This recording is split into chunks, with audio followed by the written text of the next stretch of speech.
Now, thousands of hectares of restored mangroves are changing the lives of local fishing communities in Senegal through adaptation to climate change. Women are among the productive communities relying on farming and the production of oysters in the delta of Saloum in Fatick region of Senegal. Kadira Seka again. Pictures of mangroves 10 years ago were very different, many of which have now disappeared. Senegal is among the worst affected countries on the continent, with persistent droughts linked to climate change, with nearly 40% of its mangrove area lost since 1970s. The mangroves does not only cultivate wildlife and sea life like shellfish, but also act as a protective barrier between the land and the sea.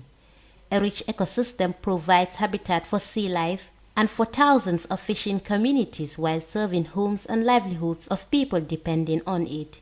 Marianne Dong, an oyster and cockle farmer, owes her livelihood to a local project which funded the huge mangrove reforestation in the region.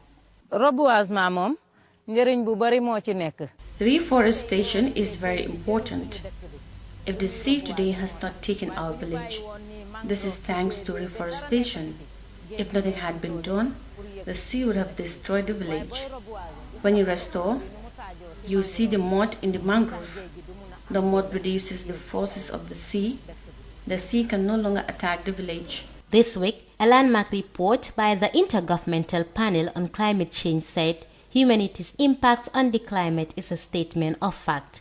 The director of IFAD, Yosne Puri, highlights the importance of reforestation with mangroves on the areas. It's really important to reforest areas around Senegal with mangroves, because mangroves really provide the last bastion of resilience in countries such as Senegal.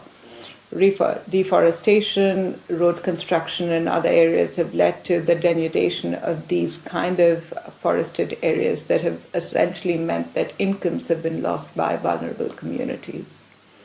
And this is what IFAD is trying to redress now. Mangroves are essential for preventing soil erosion, holding back rising sea levels, and promoting marine ecosystems. But in the last 25 years, Africa has lost nearly 500,000 hectares of its mangroves due to drought, deforestation, and construction. As climate change continues to grab the headlines, this small project is playing its part to help communities adapt and survive. It aims to reforest more than 1,000 hectares of mangroves in the next few years. Kadija Seka, iAfrica News.